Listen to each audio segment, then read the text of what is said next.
En diferido, desde el sótano de nuestro hogar en Changsha, China Central. Bienvenidos a China Manía.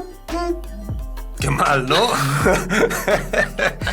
En el programa de hoy vamos a hablar de cantantes, actores y presentadores virtuales o basados en la inteligencia artificial, y vamos a ordenar los casos o ejemplos de menos a más alucinantes. Cuidado, porque aunque a lo mejor a algunos os parezca un poco superficial, es un tema que tiene unas implicaciones bastante serias, ya las iremos viendo. Esta semana ha habido una noticia que ha pegado muy fuerte en las redes sociales, que trata sobre un grupo de música en 5 chicas que... ¿Cómo se llama? Que a lo mejor algunos lo conocen. A-Soul o A-Soul. A-Soul. Sí. Este grupo es de estilo de anime y tiene mucha influencia de Japón. Muchos igual ya sabéis que China y Japón no tuvimos una relación históricamente muy buena. Por decirlo suave. Sí. Igual algunos pensáis que los chinos odiamos todo lo que sea japonés, pero no es así. La verdad es que los productos de Japón en general son muy respetados y tienen mucho éxito en China. Pero esta noticia no tiene nada que ver con el país vecino, sino con las condiciones de trabajo de las cantantes. Porque este es un grupo virtual, o sea, detrás de esos personajes de apariencia anime hay personas de carne y hueso que trabajan muy duro para una productora. Es más, hace poco han batido un récord mundial, ¿no, Lele? Sí, una de las chicas en su cumpleaños hizo un directo casi 3 horas y ha recibido mucho dinero, casi 2,6 millones de yuanes. Os ponemos la cifra en euros y dólares aquí. Pero ese dinero no va para ellas. La mitad de los ingresos es para la plataforma Bilibili y otra gran parte yo creo es para la empresa. Para la productora. Eso es. No sé al final cuándo se quedará. Yo creo que es muy poco. De hecho, la noticia está en que el día 10 de mayo la productora ha dicho que una de las chicas se ha graduado y no va a aparecer más en el grupo. Es una manera suave de decir que ha sido despedida porque le quedaban 14 meses de contrato, pero sus fans investigaron un poco y descubrieron que ya se había quejado de las condiciones de trabajo previamente. Por lo visto se pegaban un montón de horas cantando y también bailando, porque son ellas las que dan vida a los personajes, y algunos han comentado, aunque no se ha confirmado, que estaban ganando unos 10.000 yuanes al mes, lo cual es muy poquito para una actividad con tanto éxito. Tened en cuenta que, por ejemplo, algunos profesores extranjeros de idiomas de las grandes ciudades de China ganan más que eso trabajando menos horas. Entonces esto ha generado mucha indignación entre los fans de este grupo, pero también entre los jóvenes chinos en general, porque ya llevamos un tiempo en el que vemos cada vez más denuncias contra las condiciones laborales, por ejemplo,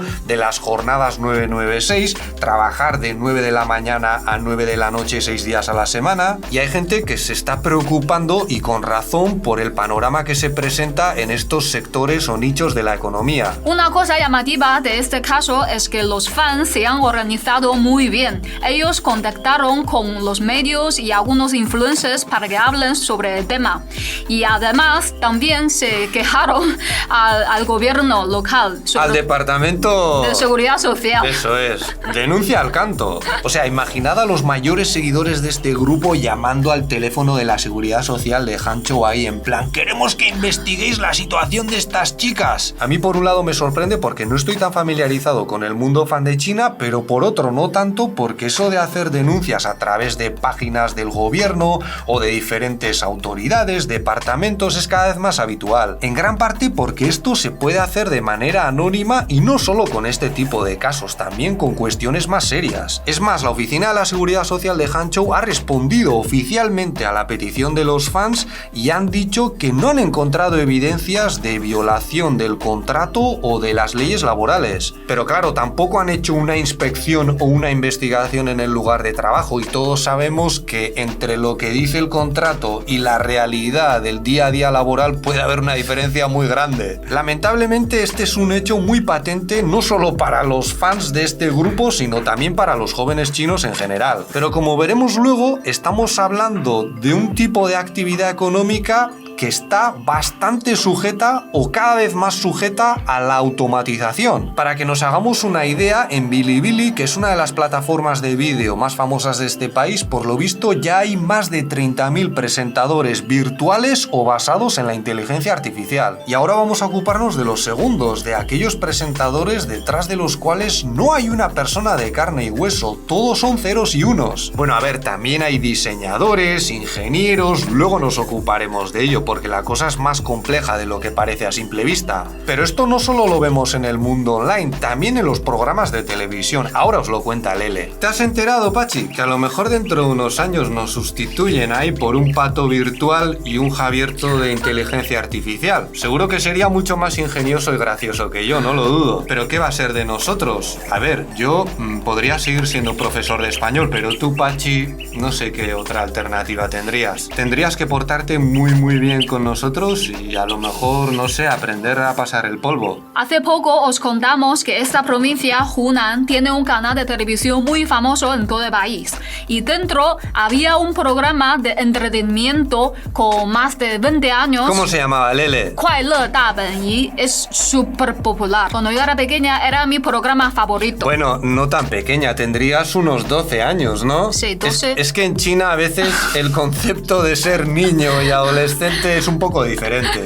En cualquier caso, hace unos meses dejaron de emitir ese programa y ahora lo han sustituido por otro con el mismo presentador principal y una copresentadora, además de otros invitados permanentes, que es una inteligencia artificial. Esta IA se llama Xiaoyang. Su nombre en inglés es Young, como joven, y tiene una sección en cada episodio. Detrás de este personaje está el canal de televisión Mango TV, con sede en esta ciudad, y un laboratorio 5G de la Administración Nacional de Radio y Televisión. La apariencia de esta presentadora ha sido compuesta basándose en imágenes de cientos de mujeres y detrás, como hemos mencionado antes, tiene un equipo de ingenieros. De momento esto es un experimento y yo la verdad es que tenía unas expectativas muy bajas porque este tipo de cosas a veces me decepcionan, pero hemos estado viendo unos cuantos vídeos y es impresionante. Ya sé que esto va a sonar un poco paradójico, pero a mí lo que más me ha sorprendido ha sido su carácter imperfecto, y no porque no funcione, sino porque este personaje comete el tipo de errores habituales en los seres humanos. Cuando la oyes hablar te das cuenta de que se equivoca, titubea, hace bromas que a veces no le salen muy bien y todo eso da una sensación muy natural, aunque en lo relativo a su apariencia está muy claro que es un pegote, por así decirlo, en el escenario y que los presentadores de carne y hueso no la ven cuando interactúan con ella. Su imagen es cosa de la postproducción, ella no es un holograma que vean los que están presentes en el momento de la grabación, pero a mí me ha parecido todo muy fluido. Yo personalmente me he quedado con ganas de ver más y hacer muchas preguntas, porque ha habido momentos en los que no me creía que todo fuese cosa de una inteligencia artificial. Hemos buscado información, nos hemos preocupado de investigar y en todas partes insisten en que no hay un actor detrás, aunque eso no quiere decir que no utilicen un guión. Pero es normal, yo creo que casi todos los programas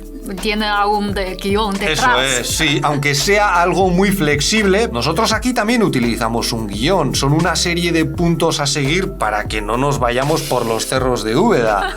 Al principio había gente que se quejó un poco porque parece que la interacción entre ella y otros invitados era un poco canca, un poco seca. Un poco seca, sí, demasiado directa a veces, ¿no? Sí. Pero luego, y esto es algo en lo que insisten mucho en su sección, ella ha ido aprendiendo, ha ido adquiriendo habilidades a la hora de presentar. En un vídeo la hemos visto practicar cantonés con una invitada, con una actriz, ¿no? Sí, de Hong Kong. Una actriz veterana muy famosa que le enseña a hablar esa lengua y ella, pues eso, al principio comete errores, pero lo hace bastante bien. O sea, sí, se le queda el sonido bastante bien y lo repite de manera convincente. Sí. También la hemos visto cantar y no lo hace perfecto. Hay gente que se ha reído un poco de ella, pero poquito a poquito va mejorando. Y todo esto puede parecer un poco tonto, pero detrás de ello hay cuestiones importantes, porque en cada episodio vemos una posible aplicación de esa tecnología. Con lo de enseñarle idiomas, por ejemplo, a mí me ha entrado un poco el tembleque porque enseguida me he imaginado no a un estudiante IA, sino a un profesor IA. Y de hecho en China ya hay aplicaciones y programas que las utilizan para la enseñanza. Lo que pasa es que a lo mejor a veces son un tanto robóticas. Esto ya es muy orgánico, por así decirlo. O sea, dentro de poco podríamos tener inteligencias artificiales que hagan de profesores de inglés, matemáticas, historia, incluso guitarra y que sean fantásticos en su trabajo. Nos enseñarán la técnica sin problemas, se adaptarán a nuestras capacidades, nos contarán curiosidades, nos entretendrán y lo más importante, no se les agotará la paciencia. Ojo, esta no es la única presentadora completamente virtual de la televisión china. La CCTV, el canal nacional, por así decirlo, también tiene una que utiliza el lenguaje de signos. Tuvo su papel más importante en las Olimpiadas de Invierno de Pekín y puede trabajar en tiempo real. O sea, yo si tuviese ese trabajo en la televisión estaría un poco preocupado en estos momentos, pero seguramente cuando se trata de emisiones improvisadas será más probable que cometa errores. Es posible que las inteligencias artificiales lo tengan un poco más difícil a la hora de entender las bromas o las ironías, pero tiempo al tiempo. Esta tecnología también se está usando en el mundo de los directos para vender cosas, que son muy populares en China.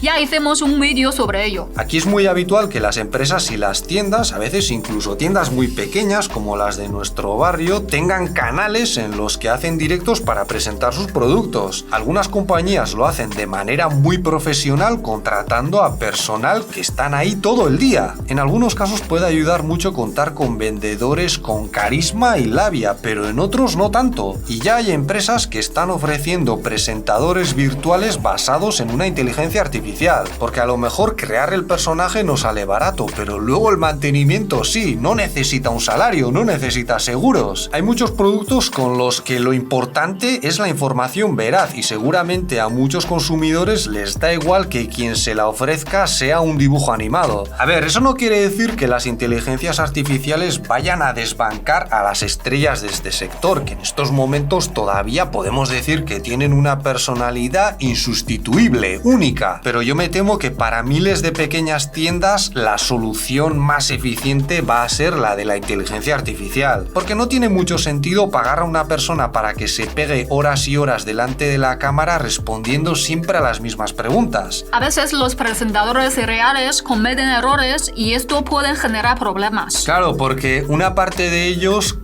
ganan dinero a base de comisiones. Tanto venden, tanto ganan. Y a veces exageran sobre las características de los productos o quizás no son demasiado honestos. Con una inteligencia artificial esto en principio debería ocurrir menos y si ocurre es responsabilidad de la empresa, no podrían culpar al comercial. Sea, como estábamos diciendo, esto puede amenazar al trabajo de muchísimos profesionales, pero al mismo tiempo genera oportunidades. Por supuesto, crea empleo para los ingenieros informáticos, pero no solo para ellos, también para diseñadores y muchos otros expertos en cantidad de áreas. Porque además, y aquí está la clave del asunto, si China domina esta tecnología, si se pone a la vanguardia, sus empresas también podrían trabajar en muchos otros países. Y eso también significa más oportunidades para los chinos. Con el tiempo, obviamente, damos por hecho que se crearían empresas locales en esos otros países. Pero en principio supondría una ventaja bastante grande para China. Por eso es muy importante no quedarse atrás con el desarrollo del 5G, por ejemplo, porque es una pieza fundamental de estos avances. Eso es todo por nuestra parte. Si este vídeo os ha parecido interesante,